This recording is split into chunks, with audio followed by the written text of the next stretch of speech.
పేరుతో రాష్ట్ర ప్రజలను కూటమి ప్రభుత్వం వెన్నుపోటు పొడిచిందని వైఎస్ఆర్సీపీ ఆరోపించింది. అందులో భాగంగా నేడు వెన్నుపోటు దినం పేరుతో నిర్వహిస్తున్న నిరసన కార్యక్రమాన్ని పార్టీ శ్రేణులు విజయవంతం చేయాలని పిలుపునిచ్చింది. ఎన్నికల ముందు గత వైఎస్ఆర్సీపీ ప్రభుత్వంపై అడ్డగోలుగా విమర్శలు చేసిన జనసేన అధ్యక్షుడు పవన్ కళ్యాణ్ కూటమి అధికారంలోకి వచ్చిన తర్వాత సైలెంట్ అయిపోయారని తెలిపింది.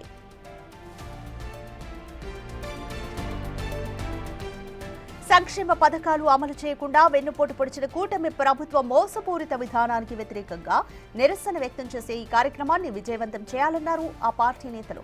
2019లో అధికారంలోకి వచ్చిన ఏడాదిలోపై వైఎస్ జగన్మోహన్ రెడ్డి హామీ ఇచ్చిన మేరకు అన్ని సంక్షేమ పథకాలను అమలు చేసి రికార్డు సృష్టించారన్నారు.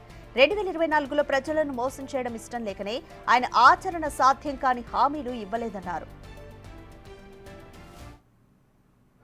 తనకు వ్యతిరేకంగా ఏ గొంతు వినిపించినా కూడా ఆ గొంతును అణగదొక్కే కార్యక్రమంలో భాగంగా ఏ రకంగా చంద్రబాబు నాయుడు గారు దగ్గరుండి వైఎస్ఆర్సీపీకి సంబంధించిన మాజీ మంత్రుల మీద, మాజీ ఎమ్మెల్యేల మీద